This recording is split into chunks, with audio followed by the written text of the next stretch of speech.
We're now joined on the phone line by the head coach of Hedgesville football, Matt Faircloth. Coach, how are you doing today, sir?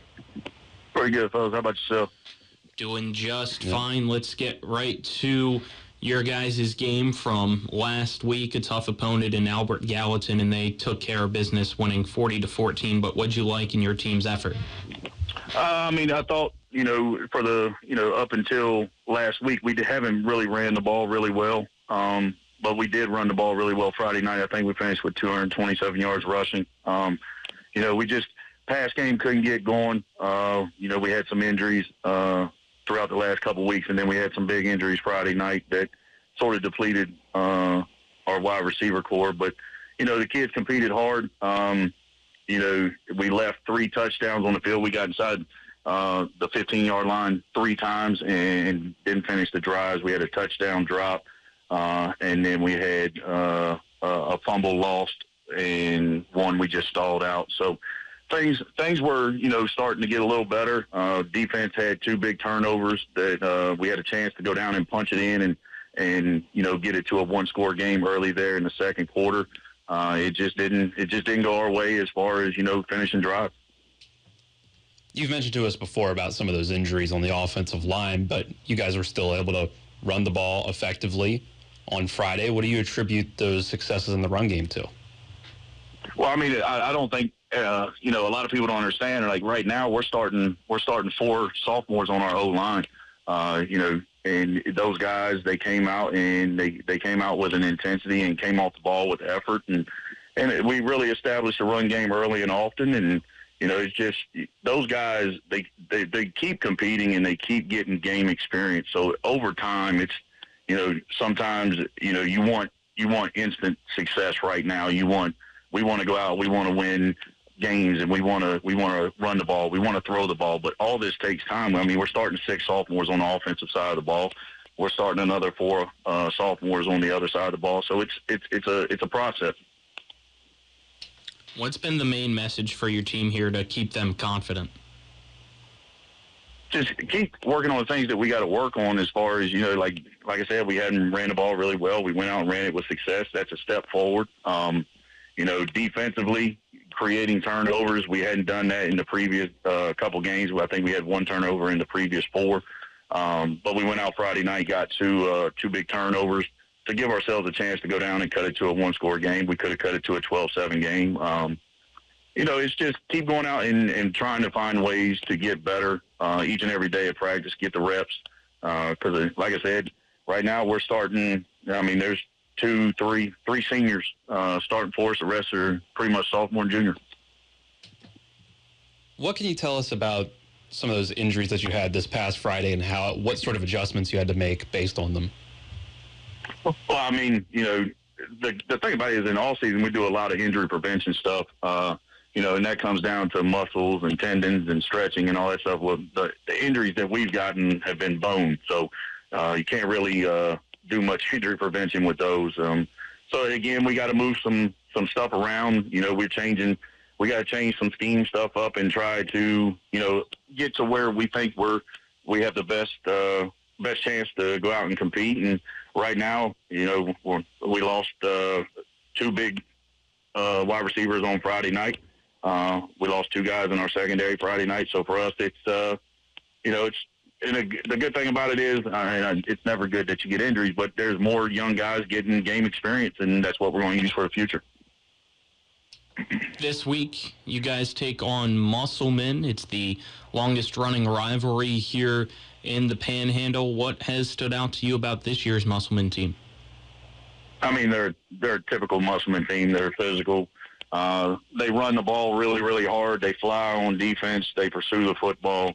And anytime that this game happens, it is a big rivalry, and you're going to expect everybody's best shot, and that's just the way this game is. It's intense. But at the end of the day, anytime you play against Coach Thomas and his teams, they're going to play hard. They're going to be disciplined. They're going to do the things that they need to do to win games. What would you say some of the keys are going up against a team that plays the style of Musselman, where they're going to run the ball, they're going to be hard-nosed, playing in the phone booth, and try to grind out the game with long drives. And on any given play, you don't know exactly which player is going to be carrying the ball. Right. I mean, this is the one, like the last week we played midline triple option team, and that was, our kids don't get to see that. I don't think anybody sees it around here, to be honest.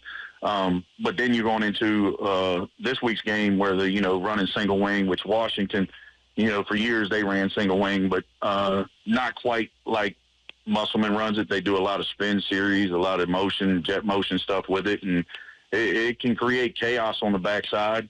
The biggest thing that we've been preaching to our kids is stay disciplined, know where you're supposed to be, keep your eyes out of the backfield, read your keys, and just don't break. Bend. We can bend a little bit, but just don't break. Don't give up the big play. Make them use the whole field to beat us. When you look at this rivalry, not only it's the longest running one here in the Panhandle, as I said earlier, it's one that, as of late, Musselman has absolutely dominated in the results against you guys. How do you make sure that come Friday your team's ready to finally get that win?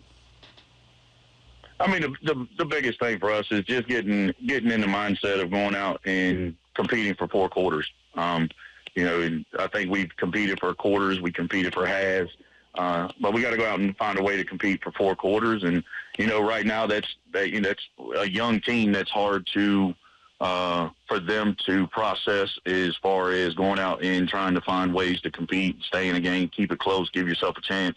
And I said this the other day.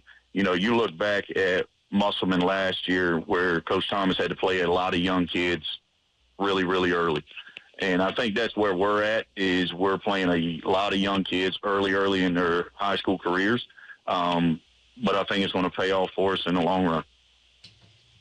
What do you think you'll have to do, considering injuries across the board?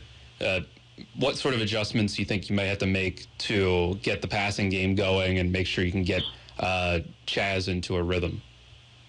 I think, Chaz he's a kid that can play under center. He's a kid that can play in shotgun. He can roll out.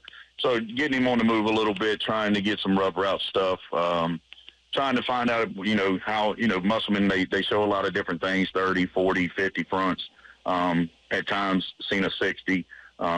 Where's our man-to-man matchup? Can we go win the one-on-ones? And using a lot of motions and stacks and shifts and trying to get guys one-on-one and underneath.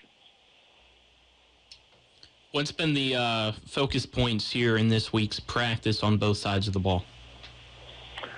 Defensively is making sure we're bringing our feet to tackles, wrapping through tackles. Because I thought Friday night, they had a really, really good running back. And we were hitting him in the backfield, but letting him fall forward for 3 and 4 yards. So that's been an emphasis for us this week, is making sure we're running our feet. Speed to power, breaking down, running through contact. Offensively is just, working on getting separation. When you play teams that are really, really athletic, you have to be technically sound in your route running.